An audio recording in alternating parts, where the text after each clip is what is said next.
संध्याचा सुन्मुख विधी सुरू होता. सगळ्या बायका तिच्या सौंदर्याचं खूप कौतुक करत होत्या. पण ही गोष्ट संध्याची जाऊ सुमनला खूप खटकत होती. एक चांगलं झालं सुशीलाबाई, तुम्ही तुमची छोटी सून सुंदर निवडलीये. अगदी चांद का तुकडाच जणू. हा, मोठी सूनही तशी बरी आहे, पण छोटीचे नाके डोळे खूपच छान आहेत. या सगळ्या तर संध्याचंच कौतुक करतायत. मला आता झुंजरू तांत्रिकाला भेटावंच लागेल. सुमन लगेच झुंजरू नावाच्या तांत्रिकाला भेटायला गेली आणि त्याला सगळं सांगितलं. तांत्रिक बाबा, हे घ्या 30,000 रुपये आणि लवकर मला तो उपाय सांगा ज्यामुळे संध्या गाय बनेल. अच्छा, म्हणजे तू मनात ठरवलंयस की आपल्या जावेला गाय बनवणारच. ठीक आहे, मग हा जादूचा खिळा घे आणि तुझ्या जावेच्या डोक्यात खोच. मग तुझी जाऊ गाय बनून जाईल. त्यानंतर जोपर्यंत हा खिळा तिच्या डोक्यात असेल तोपर्यंत ती आपल्या पूर्व रूपात येणार नाही. ठीक आहे तांत्रिक बाबा, मी हा खिळा घेऊन जाते, पण माझे पैसे वसूल व्हायला पाहिजेत. सुमन झुंजरू तांत्रिक कडून खिळा घेऊन घरी येते आणि संधी बघून ती काम करते. भाऊजी, संध्या खोलीत तुमची वाट बघतीये. आज तर तुमची पहिली रात्र आहे. लवकर खोलीत जा, नाहीतर जाऊबाई नाराज होतील. काय वहिनी, तुला पण माझी मस्करी सुचतीये. जातो मी. सुमन मनातल्या मनातच हसत होती, पण अचानकच सूरजच्या ओरडण्याने सगळे घाबरले. सगळेजण सूरजच्या खोलीत जातात आणि तिथे संध्याच्या ऐवजी गायीला बघून सगळे घाबरतात. अरे, माझ्या खोलीत ही गाय कशी आली आणि संध्या कुठे? हे राम, ही गाय कुठून आली? अरे अरे, आज तर भाऊजींची पहिली रात्र आहे आणि त्यांच्या खोलीत ही गाय कशी आली? पण संध्या कुठे दिसत नाहीये. माहित नाही, मी आत्ताच खोलीत आलो तर इथे गाय दिसली. मला संध्या इथे दिसलीच नाही. सगळेजण संध्याला इकडे तिकडे शोधतात, पण संध्या कुठेच सापडत नाही. सूरज नाराज होऊन खोलीत येतो. सगळेजण त्या गायीला खोली बाहेर काढायचा प्रयत्न करतात, पण ती गाय तिथून हलतच नव्हती. आधीच संध्या कुठे सापडत नाहीये, त्यात ही गाय पण या खोलीतून बाहेर जात नाहीये. आई थांब, मी हिला बाहेर घेऊन जातो. सूरज प्रेमाने तिच्यावरून हात फिरवतो आणि तिला खोली बाहेर घेऊन जातो. तेव्हाच त्याच्या बाहीमध्ये तो खिळा अडकतो, जो त्या गायीच्या डोक्यात घुसला होता. नको नको भाऊजी, काय माहित कोणी कसला जादूटोणा केला असेल. तुम्ही उगाच त्या खिळ्याला हात लावू नका. हो ना आई? हो, सुमन अगदी बरोबर बोलतीये. त्या गायीला घराबाहेर सोडून दे आणि संध्याला शोध. आपली नवी नवरी बिचारी कुठे गायब झाली असेल. मला तर तिची काळजीच वाटतीये. सगळ्यांना वाईट वाटत होतं. सगळेजण काळजीत होते. मोठी चालली होती पहिली रात्र साजरी करायला. घ्या, झाली आता पहिली रात्र, पत्नी गायीची पहिली रात्र. गाय हळूहळू सूरजकडे येते आणि आपलं डोकं हलवते. सूरजला वाटतं की त्या गायीला खरंच त्या खिळ्याचा त्रास होतोय. मला वाटतं या गायीच्या डोक्यातून मला खिळा काढायला पाहिजे. ती मला सारखं काहीतरी सांगायचा प्रयत्न करतीये. कदाचित ती या खिळ्यासाठीच मला इशारा करत असेल. आणि त्याने गायीच्या डोक्यातला तो खिळा खेचून काढून टाकला. तो काढताच संध्या आपल्या पूर्व रूपात आली.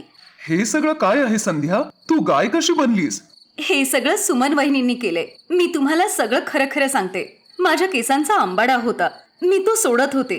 सुमन वहिनी म्हणाल्या मी तुझी मदत करते. माझ्याशी बोलता बोलता त्यांनी एक खिळा माझ्या डोक्यात घुसवला आणि मी गायीच्या रूपात आले. मला नाही माहित की वहिनी माझ्याशी असं का वागली ते. पण आता मी इथे राहणार नाही. मला इथे नाही राहायचं आई. मी इथे सुरक्षित नाहीये. अगं, अशी कशी तू इथून निघून जाशील सुनबाई? जर कोणी जाणारच असेल तर ती सुमन जाईल. आज वहिनीने जे काही केलंय ते खूप चुकीचं आहे. यासाठी मी त्यांना कधीच माफ करणार नाही. सुमन, हे सगळं काय आहे? तुला लाज नाही वाटली? तू तुझ्या लहान जावेशी अशी वागलीस? मी पण तुला माफ करणार नाही. या घरात कोणीच तुला माफ करणार नाही. तू आत्ताच्या आत्ता तुझ्या माहेरी निघून जा. नाही नाही, असं करू नका. माझ्याकडून चूक झाली. मला वाटलं सगळेजण संध्याच्या सौंदर्याचं कौतुक करतात, त्यामुळे मला कोणीच विचारणार नाही. त्यामुळे माझ्या मनात ईर्ष्या आली आणि मी. अच्छा, म्हणजे हे सगळं झुंजरू तांत्रिकची कमाल आहे. त्याला तर मी पोलिसांच्या ताब्यातच देतो. सूरज झुंजरू तांत्रिकाला पोलिसांच्या ताब्यात देतो. सुमन सगळ्यांची माफी मागते, पण संध्याला आपल्या जावेबरोबर राहण्याची अजिबात इच्छा नव्हती. त्यामुळे ती सूरज आणि आपल्या सासूबरोबर वेगळी राहायला लागते.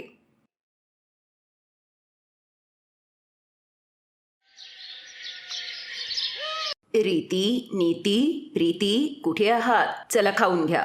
आत्ता आलो आई. वंदनाने हाक मारल्यानंतर तिच्या तीनही मुली रीती, नीती आणि प्रीती आपल्या घराकडे जातात. रीती नेहमी मध्ये चालायची आणि तिच्या दोन्ही बाजूला तिचा खांदा पकडून नीती आणि प्रीती चालायच्या. नीती आणि प्रीती बघू शकत नव्हत्या. रीती बघू शकत होती, पण ती अपंग होती. रीती कुबड्यांच्या आधाराने चालायची आणि नीती आणि प्रीती रीतीच्या आधाराने. किती वेळा सांगितलंय जास्त लांब जाऊ नका म्हणून. रीती दीदी होती ना आमच्या बरोबर. अगं किती दिवस अशा तुम्ही एकत्र राहणार आहात? लग्नानंतर तुम्हाला तुमच्या घरी जावं लागेल. मग काय कराल? मग आम्ही लग्नच नाही करणार. रीती दीदीचा खांदा पकडून आम्ही नेहमी असेच चालत राहू. वंदनाला कोणी मुलगा नव्हता. फक्त 3च मुली होत्या आणि त्याही अशा अपंग. वंदनाला या गोष्टीचं खूप दुःख होतं. वंदनाचा नवरा एक छोटा शेतकरी होता. शेतीचं काम करूनच तो आपलं घर चालवायचा. रीती, कुठे आहेस? आई, मी पोळ्या करतीये. अगं सगळा दिवस तूच काम करत असतेस. तुझ्या दोन्ही बहिणींना पण शिकव. आई, मी आहे ना. आणि तसंही त्या दोघी कशा काम करतील? तू जेव्हा तुझ्या सासरी जाशील मग यांनाही सासरी जावं लागेल ना. मग कसं काम करतील? आंधळी लोकही आपल्या हिशोबाने काम करतात ना. आपण काही श्रीमंत घरातले नाही आहोत की आपल्याकडे नोकर-चाकर कामाला असतील. पण आई, अगं त्या कशा करतील? तू पण जरा विचार कर ना. तुला जर दिसलंच नाही तर कसं ओळखता येईल कुठली साखर आहे, कुठलं मीठ आहे? कसं कळेल की हे गाजर आहे आणि हा मुळा? आई, मी तर म्हणते तू माझं लग्नच करू नकोस. मी पैसे कमवीन आणि नेहमी सगळ्यांची काळजी घेईन. रीतीचं बोलणं ऐकून वंदनाच्या डोळ्यात पाणी येतं. ही गोष्ट नीती आणि प्रीतीनेही ऐकली आणि त्या दोघेही रडू लागतात. मग त्याच संध्याकाळी, आई, बाबा, मी विचार केलाय. आम्ही तिघी बहिणी एकतर लग्नच करणार नाही किंवा मग आम्ही अशा घरी लग्न करू जिथे 3 भाऊ असतील. बाकी आम्हाला काहीच नकोय. ना श्रीमंत घर, ना सुंदर मुलं. फक्त आम्हाला वेगळं करू नका बाबा, कारण यांच्याशिवाय माझं आणि माझ्याशिवाय यांचं जीवनच नाहीये. रीतीचं ते बोलणं श्याम आणि वंदनाला खूप लागलं. अगं ऐकतीयस का? एक आनंदाची बातमी आहे. काय झालं? लवकर सांगा. ते किशनपूर आहे ना, तिथे किशोरीलालजींचं कुटुंब राहतं. त्यांची 3 मुलं आहेत आणि तिघही बिनलग्नाचे आहेत. त्यांना आपल्या मुलांचं लग्न करायचंय. यापेक्षा चांगली संधी काय ती? जर या 3 पोरांशी आपल्या पोरींचं लग्न झालं तर त्या नेहमी एकत्र राहतील. पण ते आपल्याशी नातं जोडतील का? ते तर, अगं तेच तर सांगायला आलोय तुला. आता हा देवाचा चमत्कारच समज. त्या 3 भावांना पण जरा कमी दिसतं, त्यामुळं कदाचित ते मान्य करतील. अच्छा, मग तर तुम्ही लवकर विचारून घ्या. दुसऱ्याच दिवशी श्याम किशोरीलालच्या घरी गेला आणि त्यांना आपल्या मुलींबद्दल सांगितलं. किशोरीलालनेही लग्नासाठी होकार दिला आणि मग लग्नाची तयारी सुरू केली.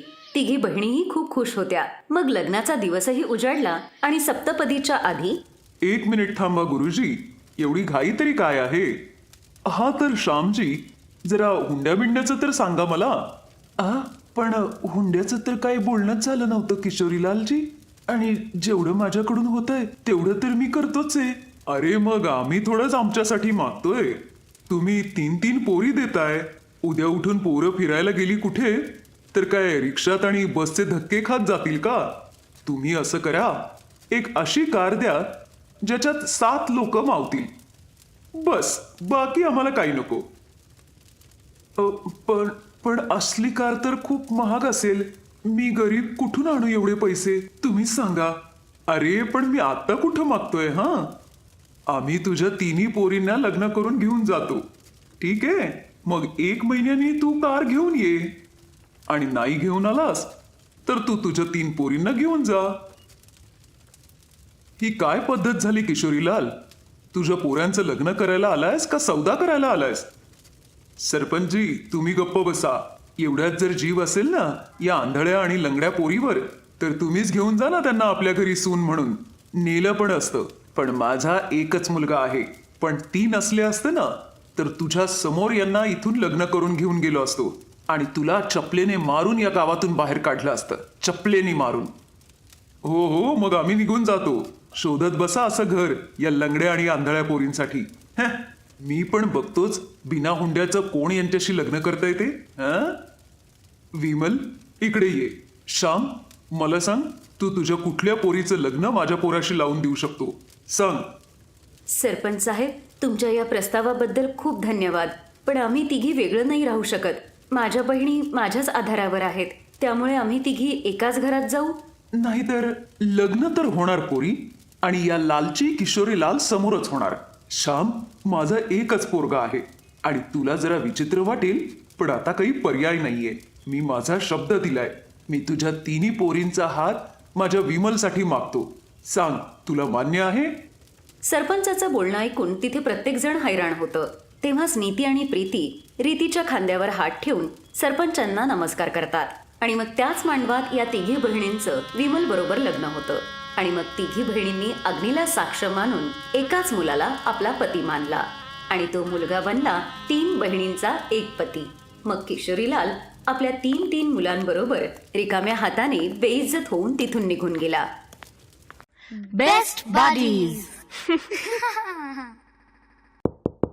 हॅलो मित्रांनो, हा व्हिडिओ पाहिल्याबद्दल धन्यवाद. जर तुम्हाला हा व्हिडिओ आवडला असेल तर कृपया लाईक, सबस्क्राईब आणि कमेंट नक्की करा. आणि हो, शेअर करायला पण विसरू नका.